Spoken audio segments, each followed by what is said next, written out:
Lucas 9, irmãos, do verso 1 ao verso 9, diz assim a palavra do nosso Deus. Tendo Jesus convocado os 12, deu-lhes poder e autoridade sobre todos os demônios e para efetuarem curas. Também os enviou a pregar o reino de Deus e a curar os enfermos. E disse-lhes: nada leveis para o caminho, nem bordão, nem alforje, nem pão, nem dinheiro, nem deveis ter duas túnicas. Na casa em que entrardes, ali permanecei e dali saireis. E onde quer que não vos receberem, ao sairdes daquela cidade, sacudi o pó dos vossos pés em testemunho contra eles. Então, saindo, percorriam todas as aldeias, anunciando o evangelho e efetuando curas por toda parte. Ora, o tetrarca Herodes soube de tudo o que se passava e ficou perplexo, porque alguns diziam: João ressuscitou dentre os mortos. Outros: Elias apareceu. E outros: ressurgiu um dos antigos profetas. Herodes, porém, disse: eu mandei decapitar a João. Quem é este, pois, a respeito do qual tenho ouvido tais coisas? E se esforçava para vê-lo. Amém, irmãos. Até aqui a palavra do nosso Deus. Vamos orar, pedir para que o Senhor nos abençoe. Deus, Pai, fala aos nossos corações, meu Deus. Tua palavra que é santa, que é perfeita, meu Deus, que é eficaz, meu Deus, que é capaz, meu Deus, de nos capacitar, meu Deus, para que sejamos perfeitos e plenamente hábeis, meu Deus, a realizar toda boa obra, Pai. Nossa vida possa estar repleta, meu Deus, da Tua palavra. Nosso coração e a nossa alma, meu Deus, possam ser controladas pelo Senhor, meu Pai, através da Tua santa palavra. O Senhor precisa falar aos nossos corações, meu Deus, verdadeiramente, Pai, de modo claro e profundo, meu Pai, para que nós possamos, meu Deus, ser capacitados por Ti a isso, Senhor. Em nós há uma luta, meu Deus, contra a submissão ao Senhor, Pai. Nosso coração é uma batalha intensa, mas sabemos, meu Deus, que o Senhor é um Deus que é muito mais poderoso, meu Pai, do que nós, ao nosso pecado. Que o Senhor, meu Deus, manifeste o Teu poder, Senhor, falando ao Teu povo, meu Deus, e transformando nossas vidas através da Tua santa palavra. Em nome do Teu Filho amado Jesus, Pai, que nós oramos. Amém. Acho que os irmãos já devem ter passado por essa situação, é até um pouco constrangedora, né? Quando alguém pede para uma pessoa orar, né? Por exemplo, fulano de tal ora pelo alimento, e aí a pessoa ela começa a orar, e ela fala palavras bonitas de louvor ao Senhor, aí ora por tudo, né? Ora pelas pessoas que estão naquele local, ora pelas parentes nossos que estão em outros locais, ora por missões mundiais, ora por muitas coisas, e aí, às vezes, acaba esquecendo de orar pelo alimento, né? E louvado seja Deus, né, pela oração que envolveu tantas coisas, né, que de fato nós devemos orar por aquelas coisas, mas aquela oração ela não cumpriu o propósito, o objetivo pelo qual ela ali deveria ter sido feita naquele momento, né? Foi ordenado que uma coisa fosse feita, né? Fosse que orasse pelo alimento. E não oramos pelo alimento.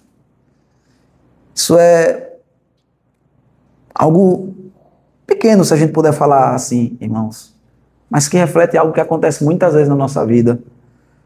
E, infelizmente, isso ocorre muitas vezes na vida da igreja do Senhor. Porque a igreja do Senhor, ela existe, irmãos, com um propósito. E se a igreja estiver fazendo muitas coisas boas, a igreja estiver conseguindo realizar grandes coisas, mas ela não cumpre esse propósito para o qual ela existe, então a igreja não está fazendo sentido algum dela existir, porque ela não está cumprindo o seu propósito, o seu objetivo. Nosso texto vai falar, irmãos, a respeito do objetivo, do propósito, da existência da igreja aqui nesse mundo. Nós vemos aqui, irmãos, o versículo 1 falando que Jesus ele convocou os 12. E já é pelo menos, irmãos, se a gente puder falar, a terceira vez que Jesus ele chama os 12 para si. Nós vimos já o Senhor chamando dentre todos os seus discípulos dentre todos aqueles que o seguiam, ele chamou esses 12 para estarem separados com ele num relacionamento mais específico com o Senhor Jesus Cristo. E no capítulo passado nós vimos, o capítulo 8 começou falando justamente que os 12, eles tinham um relacionamento especial com Jesus em relação a todos os outros discípulos que o Senhor Jesus possuía. O capítulo 8, se nós olharmos, irmãos, voltarmos lá para o capítulo, versículo 1, vai dizer que Jesus andava de cidade em cidade, aldeia em aldeia, pregando e anunciando o reino de Deus. E os 12 iam com ele. Ou seja, aqui está demonstrando que os 12, irmãos, estão numa condição de discípulo especial. É uma forma que é muito boa da gente ensinar uma pessoa a fazer qualquer coisa na vida.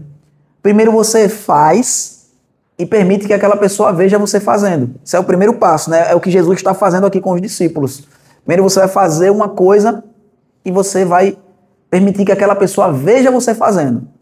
E aí depois, então, você vai progredir gradativamente. Você vai agora permitir que a pessoa faça e você vai acompanhá-la para que ela possa fazer debaixo dos seus cuidados, debaixo da sua observação.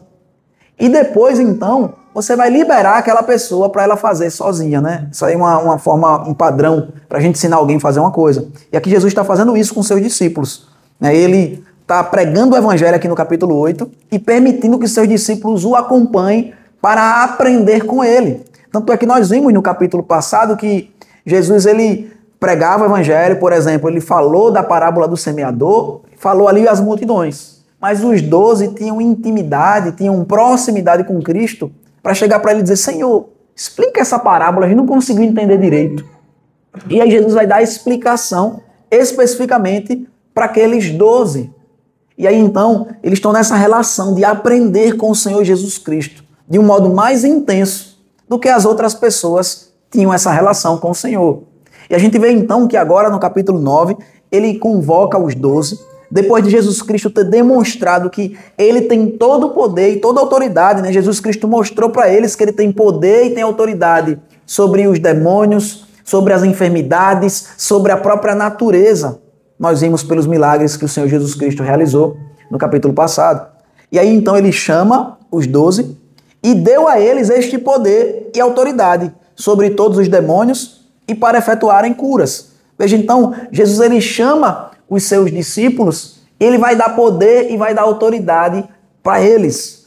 Ou seja, Jesus Cristo já mostrou, olha, em mim há o poder, em mim há a autoridade.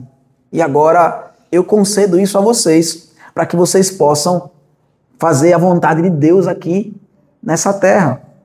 E então Jesus chamou aqueles discípulos, irmãos, os 12 especificamente, para realizarem essa missão, nesse momento aqui específico. Expulsarem demônios, efetuarem curas e, versículo 2, também os enviou a pregar o reino de Deus e a curar os enfermos. Então vejam, irmãos, basicamente Jesus ele deu 2 missões à sua igreja, que na verdade é uma missão única, mas que a gente pode dividir em 2 partes, uma principal e uma acessória. Na verdade, irmãos, se a gente for parar para pensar, esse é o ministério que Jesus Cristo deu não só aos 12 apóstolos, mas a toda a igreja até hoje. Os irmãos forem olhar os 2 ofícios que Jesus ele instituiu na sua igreja, é o ofício relacionado à pregação da palavra e o ofício relacionado ao cuidado com os necessitados.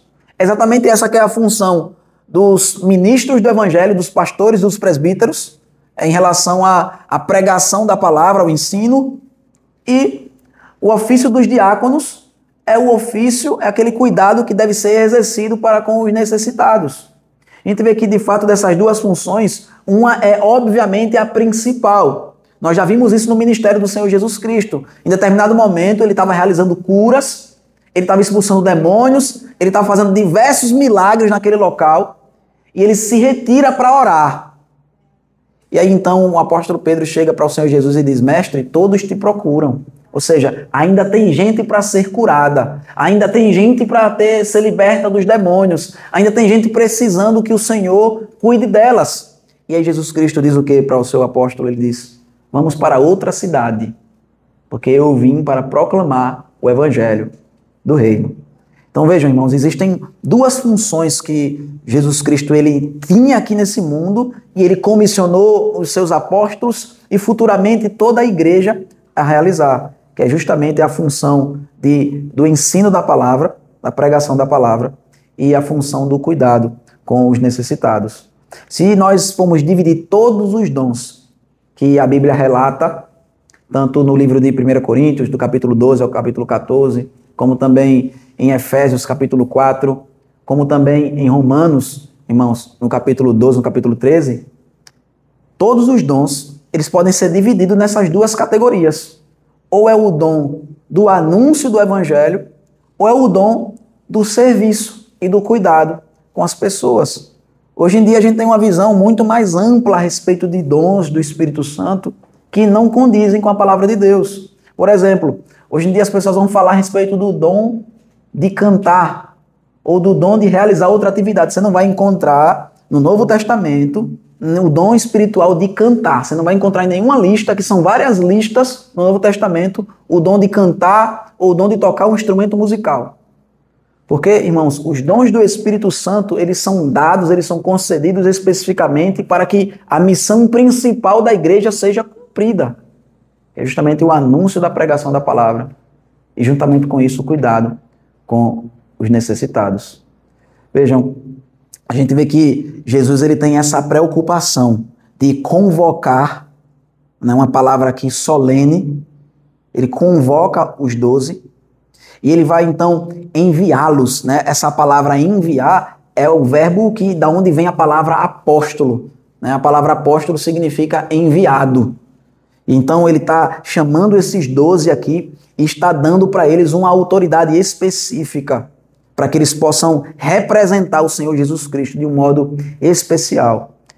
Eu já falei para os irmãos quando nós vimos no capítulo passado, quando vai falar a respeito da pregação da palavra, no capítulo 8, quando dizia que Jesus pregava e anunciava o evangelho, que esse é um verbo técnico, esse é um verbo muito específico, que ele é usado no Novo Testamento para falar não a respeito da evangelização. São dois termos diferentes, irmãos, que a gente vê na Bíblia e que a gente não pode confundi-los. No modo normal, no dia a dia, a gente usa essas palavras como se fossem intercambiáveis, né? Como se a gente pudesse trocar uma pela outra, né? A gente fala assim, eu preguei para alguém, ou eu evangelizei alguém, né? Ou o pastor evangelizou hoje na igreja, ou o pastor pregou na igreja, só que são duas coisas diferentes, irmãos, embora completamente relacionadas. A evangelização é uma tarefa que todos os crentes eles têm, que Deus ele deu para a sua igreja, e ele mandou que nós evangelizássemos, e evangelizar justamente você vai falar para as pessoas à sua volta a respeito do amor de Cristo. Você vai falar que Jesus Cristo morreu na cruz para pagar pelos seus pecados, pelos pecados dela. Isso é a evangelização. A gente vai falar a respeito do Senhor Jesus para as pessoas. Isso é uma função de toda a igreja. Mas a palavra pregar, irmãos, o verbo pregar, ele foi usado aqui no Evangelho de Lucas para falar a respeito de João Batista, que ele pregava, ele era um profeta do Senhor. O próprio Senhor Jesus Cristo, aqui no capítulo 8, que ele pregava o Evangelho. Nós vimos no capítulo passado a primeira vez que alguém, além de João Batista e Jesus, que o verbo se refere a essa pessoa, que é quando Jesus ele vai falar para o Geraseno, né, porque de quando ele expulsou a legião de demônios, ele vai dizer, olha, o Geraseno queria ir com Jesus, ele disse, não, fica aí e você vai contar para as pessoas aí o que foi que Deus fez na tua vida. E essa palavra que Jesus usa para dizer o que é que o Geraseno ia fazer ali na cidade, ao invés de ficar com Cristo, em vez de ir com Cristo para Galileia, é justamente a palavra pregar. E aqui novamente, irmãos, esse mesmo verbo é usado para falar sempre a respeito de pessoas que receberam autoridades do próprio Cristo, para poder anunciar essa palavra como embaixadores. Falei para os irmãos, acredito, há pouco tempo atrás, né, dei uma diferença num exemplo. Né? Nós, como brasileiros, onde quer que nós fomos, as pessoas vão olhar e vai ter a gente como referência de como um brasileiro se comporta. Né? Você chegar em um país, você se comportar mal, as pessoas vão, quando forem encontrar com outro brasileiro, elas vão dizer, olha, eu não gosto muito de brasileiro, porque um brasileiro chegou aqui e se comportou assim, assim, assim comigo. Então ela já vai ter uma imagem ruim a respeito dos brasileiros, porque nós, como brasileiros, irmãos, onde a gente for, a gente representa o nosso país. No entanto, existem pessoas específicas que elas têm autoridade para representar o país de modo oficial e solene. Né? O chefe de Estado, né, quando o presidente da República ele vai para um outro país, ele está ali representando o nosso país, ele foi eleito para representar o nosso país. Ou um ministro de Estado, né, seja ministro de Relações Exteriores, ou um embaixador, inclusive, ele vai lá e ele tem autoridade para naquele país representar o seu país de modo oficial. É a mesma coisa, irmãos, que Deus fala aqui em relação aos ofícios da igreja, aos pastores e, no caso aqui, os apóstolos. Eles têm uma autoridade para oficialmente proclamar a palavra do Senhor. Por isso, irmãos, que da nossa igreja nós entendemos que o pastor é quem deve pregar a palavra nos cultos, né? Numa impossibilidade do pastor pregar, quem deve pregar é um presbítero que também foi chamado para exercer ensino na igreja, mas que o ensino na igreja, irmãos, ele não deve ser feito por qualquer pessoa, porque algumas pessoas foram capacitadas por Deus com dons específicos para exercerem esse ensino.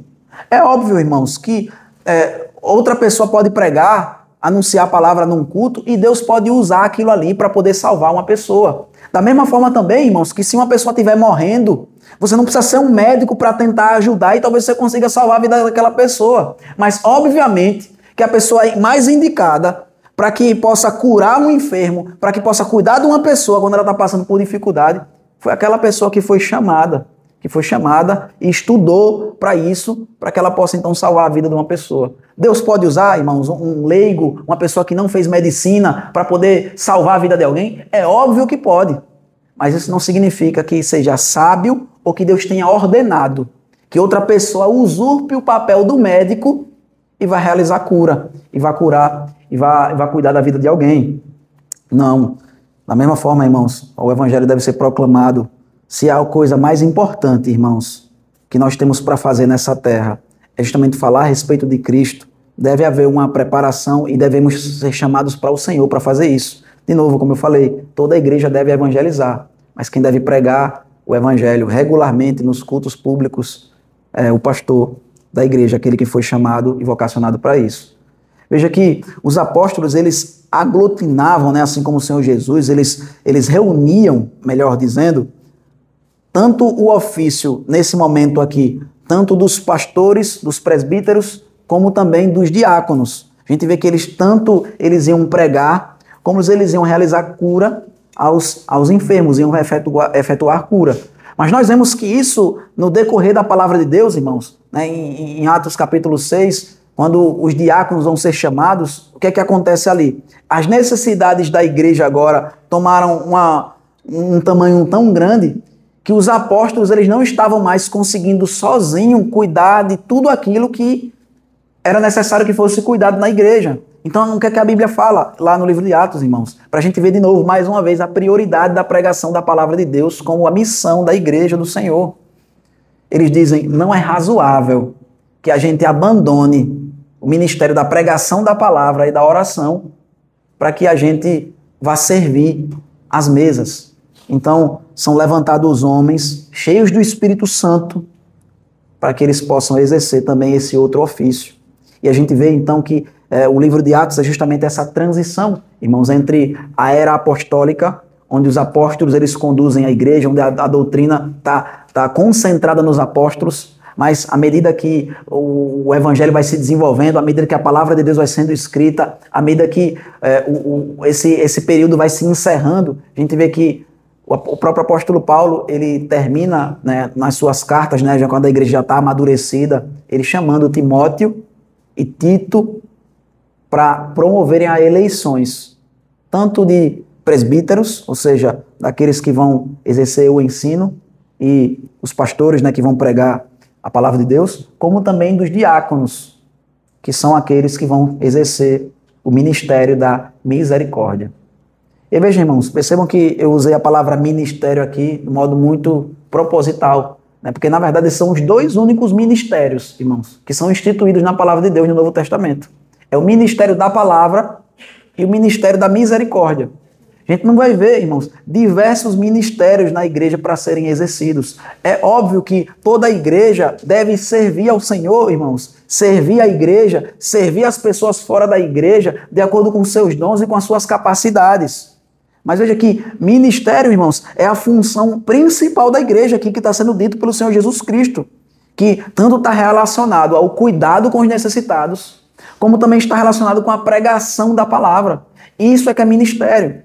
Como eu falei para vocês o exemplo que eu dei no início do sermão, às vezes a gente está preocupado com tanta coisa, às vezes a igreja está preocupada com tanta coisa, está preocupado tanto com a sua estrutura, está preocupado tanto com os instrumentos musicais, está preocupado tanto com o ministério de música, está preocupado com tantas coisas. E quanto mais a gente se preocupa com isso, irmãos, quanto mais a igreja divide a sua atenção, em vez de estar preocupada com a proclamação da palavra e com o cuidado dos necessitados, quanto mais a gente arruma coisa para fazer, menos a gente vai fazer bem aquilo que nós fomos chamados por Deus para estar fazendo. Veja que todas as outras coisas que a igreja for fazer, irmãos, deve ser um meio para um fim. Deve ser um meio para que Jesus Cristo ele seja exaltado, para que Jesus Cristo ele seja entendido, para que as pessoas possam compreender o evangelho do nosso Senhor Jesus Cristo. E veja que isso deve ser feito na simplicidade. É exatamente isso que vai ser dito aqui, irmãos, a partir do versículo 3. Veja, o Senhor Jesus Cristo diz qual é a missão da igreja aqui, que os apóstolos iriam realizar. E se a gente for adentrar aqui mais especificamente, irmãos, esse é um momento específico, né? Os discípulos vão agir dessa forma num momento específico. Aí, assim como no capítulo que vem, a gente vai ver os 70 agindo também como os apóstolos aqui nesse momento específico. Ele diz no versículo 3, nada leveis para o caminho, nem bordão, nem alforje, nem pão, nem dinheiro, não deveis ter duas túnicas. Na casa que entrardes, ali permanecei e dali saireis. Veja, irmãos, como é simples o trabalho dos apóstolos. Eles não têm que estar se preocupados com muita coisa. Veja, eles não têm que estar preocupados nem com suas próprias necessidades. Eles vão simplesmente se preocupar em anunciar a palavra de Deus. Veja que, o que é que a gente leva, Senhor?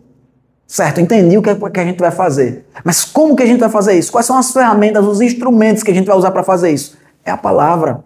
É a autoridade que eu estou dando para vocês. É o instrumento pelo qual vocês vão fazer tudo o que vocês precisam fazer. Veja, vocês não precisam levar nem bordão, seja, né, como se fosse um cajado aqui, nem alforge, que era um tipo de bolsa. Vocês não precisam levar nem bolsa. Ah, então, oxe, Senhor, e como é que a gente vai levar... Provavelmente essa dúvida dos apóstolos. A gente não vai levar bolsa, Senhor? Como é que a gente vai levar comida? Ou dinheiro para comprar comida? E aí o Senhor Jesus, ele disse, vocês não vão levar bolsa porque vocês não vão precisar levar nem pão e nem dinheiro. Para vocês entenderem bem. É uma coisa urgente que vocês estão fazendo aí. Vocês não vão levar nem duas roupas. Vocês não vão levar nem duas túnicas. Vocês não vão levar uma única túnica. Não levar tão nem preocupado nem se vocês tiverem outra roupa, né, que não era tão fácil assim nessa época a pessoa ter mais de uma túnica, mas se vocês tiverem, vocês não vão ficar preocupados com isso. Ou seja, Jesus ele não quer que você divida a sua atenção com absolutamente nada, irmãos. Jesus ele não quer que nós, como igreja, a gente esteja com a nossa atenção dividida, nem mesmo para as nossas próprias necessidades. Veja como isso é interessante, irmãos, porque uma das coisas que eles vão fazer, quando diz aqui curar enfermos e efetuar curas, é cuidar das necessidades de outras pessoas. Mas ele diz, mas da de vocês não precisa se preocupar. Com as necessidades de vocês, não se preocupem. Se vocês ficarem preocupando com a necessidade de vocês não vão ter tempo de se preocupar com a necessidade dos outros. Se vocês ficarem se preocupando com a necessidade de vocês não vão ter tempo de se preocupar com a necessidade do reino. Ele diz, não se preocupem com nada. Eu não me canso de falar isso para os irmãos, né? Se a gente for resumir, irmãos, um acordo que Deus fez conosco, né? Que está lá em Mateus, capítulo 6. Também o apóstolo, também Lucas vai falar aqui no seu evangelho um pouco mais na frente. Tem um acordo conosco, Deus, irmãos. Ele diz, coloque em primeiro lugar na sua vida o reino de Deus e a justiça. E eu me preocupo com você. Todas essas coisas que você tem necessidade, a sua roupa, o que você vai comer, o que você vai vestir, eu vou me preocupar com isso. Você não precisa se preocupar com isso. Eu vou me preocupar com isso.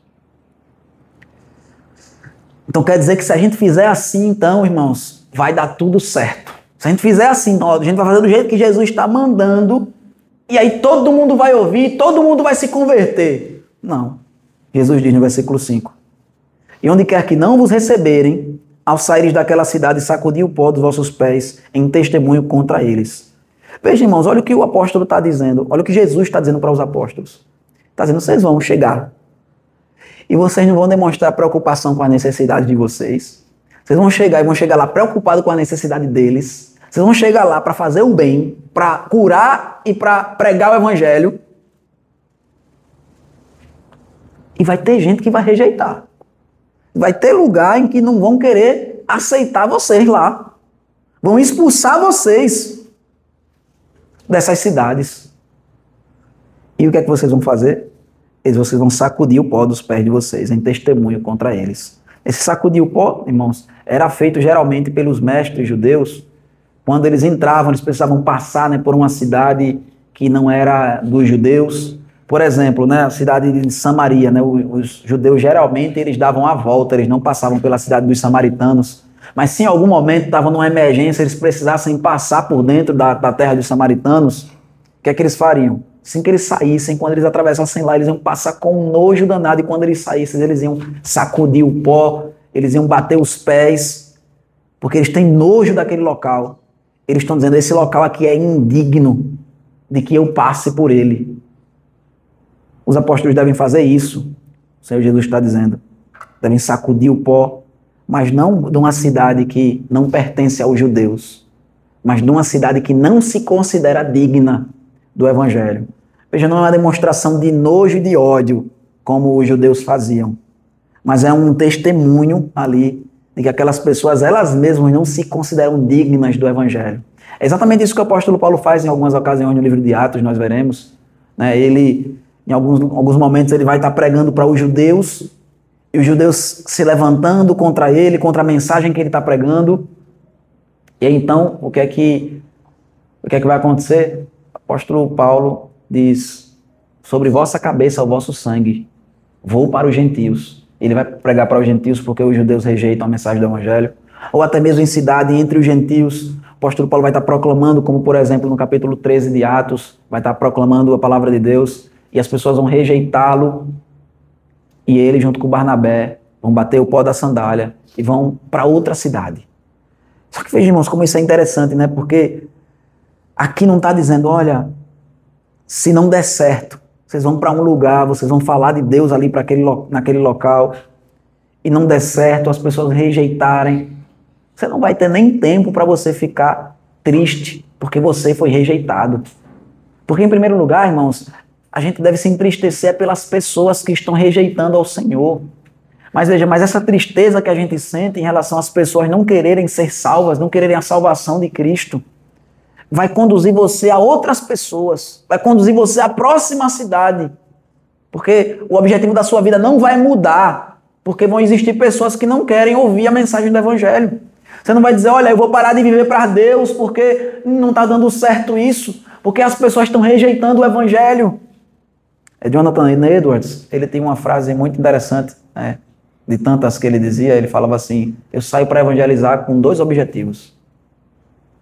Eu saio para que as pessoas elas entreguem a sua vida a Cristo. E meu outro objetivo é, mesmo se ninguém mais entregar a sua vida a Cristo, eu vou continuar entregando a minha a Cristo. Então, irmãos, as decepções que a gente vai ter aqui nessa vida, nesse mundo, e se a gente for parar para pensar, irmãos, a maioria das nossas decepções não é nem com o Evangelho. A maioria das nossas decepções é a gente estava preocupado com tanta coisa nesse mundo, esse mundo não está satisfazendo o nosso coração. Né? Mas mesmo quando as nossas decepções foram em relação ao Evangelho, foi por conta do Evangelho, porque eu preguei o Evangelho e as pessoas estão me injuriando, ainda assim, a gente vai continuar, irmãos, a nossa caminhada aqui. A gente olhar isso direitinho, né? Esse texto aqui talvez faça alguma referência também ao período que o povo de Deus estava atravessando o deserto. Porque, de fato, naquele tempo ali, eles não estavam com pão, eles recebiam o pão de Deus, eles não tinham 2 túnicas, né? O Senhor, a palavra de Deus diz que Ele preservou a túnica deles, preservou a roupa deles, eles não precisavam ficar naquele período preocupados. A única coisa que eles precisavam ficar preocupados era em ter a mente e o coração na terra prometida, para onde Deus ia, o local onde Deus ia colocá-los. O deserto era desconfortável até, apesar de Deus fazer muitas coisas para que o deserto se tornasse confortável para eles. Mas é bom, irmãos, que a nossa vida não seja confortável aqui de modo pleno, para que o nosso coração, para que a gente não se sinta tentado, o nosso coração, a nossa mente, a estarmos tão satisfeitos aqui, que a gente pare de esperar pelo céu. Porque veja, se a mensagem que eu estou anunciando, se a mensagem que nós estamos anunciando, imagina, irmãos, a mensagem que os apóstolos estavam anunciando, era incrível, era fantástica, como eu disse, era para um momento específico aqui deles. Qual era a mensagem que eles estavam anunciando? O Messias está entre nós. O Messias está entre nós. Essa era a mensagem que eles estavam anunciando. Eles iam passar de cidade em cidade, eles iam percorrer algumas cidades, anunciando que o Messias estava entre eles. Eu e você, a gente tem uma mensagem, irmãos, de que o Messias já veio e de que ele vai voltar. Como é que aqui a gente vai proclamar essa mensagem? O Messias já veio. Então, por que tanta tristeza na minha vida? Por que tanta preocupação na minha vida? Porque eu estou com minha mente voltada a tantas coisas, menos nesse Messias que já veio. E se eu digo que o Messias vai voltar, então por que minha expectativa, o meu desejo, os meus pensamentos não estão dedicados, não estão aguardando? Por que eu não sonho com isso? Por que aqui eu sonho com tantas coisas que tomam meu coração e que eu desejo, mas com a volta do meu Senhor, por que isso não preenche a minha mente e o meu coração? Como é que eu posso anunciar essa mensagem? O Messias está voltando, mas com a vida dizendo que eu estou tão apegado aqui, que eu estou tão apegado às coisas desse mundo, que ninguém consegue ver essa expectativa com a volta de Cristo na minha vida. Veja, irmãos, então os discípulos obedeceram o que Jesus falou, né? O versículo 6 vai resumir isso, deixar claro. Então, saindo, percorriam todas as aldeias, anunciando o evangelho e efetuando as curas por toda parte. Os discípulos obedeceram ao Senhor e foram anunciar o evangelho e efetuar curas por toda parte. É interessante, irmãos, porque aparentemente o texto seguinte não tem muita conexão com isso que a gente acabou de ler, né? Porque vai mudar o personagem, mudar o foco completo, vai falar, ora, o tetrarca Herodes soube de tudo que se passava e ficou perplexo, porque alguns diziam, João ressuscitou dentre os mortos. Outros, Elias apareceu, e outros, ressurgiu um dos antigos profetas. Herodes, porém, disse, eu mandei decapitar João, quem é, pois, este? A respeito de quem tem ouvido tais coisas. E se esforçava para verem. Veja como é interessante, irmãos, porque a Bíblia fala que os discípulos, não foi Jesus, foram os discípulos que saíram percorrendo as cidades. Mas aí qual foi a notícia que chegou em Herodes? O que foi que Herodes ouviu que deixou ele abismado? Ele disse, quem é esse? Ele não disse, quem são estes? Não está falando dos discípulos aqui, irmãos. Ele está falando do Senhor Jesus. Ele diz, quem é este, pois, a respeito de quem eu estou ouvindo estas coisas? Ou seja, tudo que os discípulos faziam, irmãos, repercutiam, trazia glória não para eles, mas para o seu Senhor. Veja que a missão da igreja, irmãos, não é chamar a atenção para a igreja, mas é chamar a atenção para Cristo. Veja que a pregação e cura e cuidado com os enfermos, ou seja, qualquer coisa, não é para fazer as pessoas se maravilharem com milagres, nem com a capacidade do pregador, mas é para que elas possam ver que Cristo é mais importante e mais valioso do que absolutamente tudo. Veja, irmãos, que se a nossa vida, nós individualmente, como igreja, se isso daqui não for o resumo da nossa vida, a gente está preocupado com a proclamação do Evangelho. Ah, pastor, mas você terminou de falar que pregar é só o pastor que prega. Aí ora pelo pastor, ora pela pregação da palavra, evangeliza.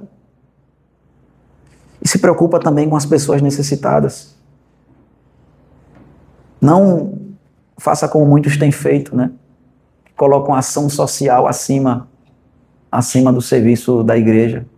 Acabei de falar para os irmãos próprio Senhor Jesus, ele deixou gente enferma e endemoniada. E foi para outra cidade, porque aquelas pessoas, por mais que ainda estivessem enfermas, endemoniadas, elas já tinham ouvido o Evangelho. Elas já tinham ouvido aquilo que pode salvar a vida delas, mesmo se elas morrerem enfermas, ou mesmo se elas morrerem, né, obviamente se converter, né, vão ser libertadas dos demônios que as possuíam. Mas a prioridade de Cristo, irmãos, é pregar a palavra.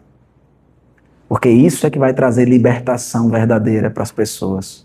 A pessoa pode ter um demônio expulso, o próprio Senhor Jesus Cristo já falou a respeito disso. A pessoa pode ter um demônio expulso e depois voltarem 7 piores do que aquele demônio junto com ele. As pessoas podem ser curadas de uma enfermidade e depois ela morrer de uma doença pior, mais dolorosa e muito mais grave. Mas se elas forem alcançadas por esse evangelho, irmãos, se elas entenderem a salvação que Jesus Cristo veio trazer, se elas entenderem o tamanho desse Salvador, esse Messias, se elas entenderem, irmãos, que a espera acabou, desde sempre. A única coisa que Deus tinha prometido, em última análise, irmãos, para esse mundo, foi o Salvador. Todas as bênçãos, tudo que a gente pode ver de abençoador no Antigo Testamento, toda a glória, tudo era para falar a respeito desse Salvador que viria. E agora o Salvador veio. Veja, as riquezas desse mundo apontam para riquezas insondáveis. A saúde nessa vida aponta para a eternidade da vida que há por vir. As alegrias que nós sentimos aqui, irmãos, apontam para uma alegria muito maior que a gente pode desfrutar na presença do próprio Senhor.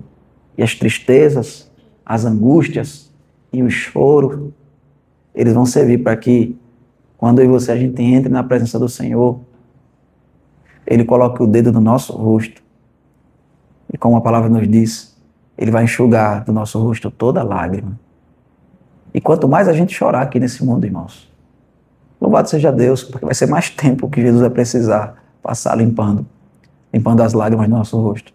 Vai ser mais tempo que o seu Salvador vai tocar o seu rosto. Veja, então, a nossa vida serve para isso, irmãos.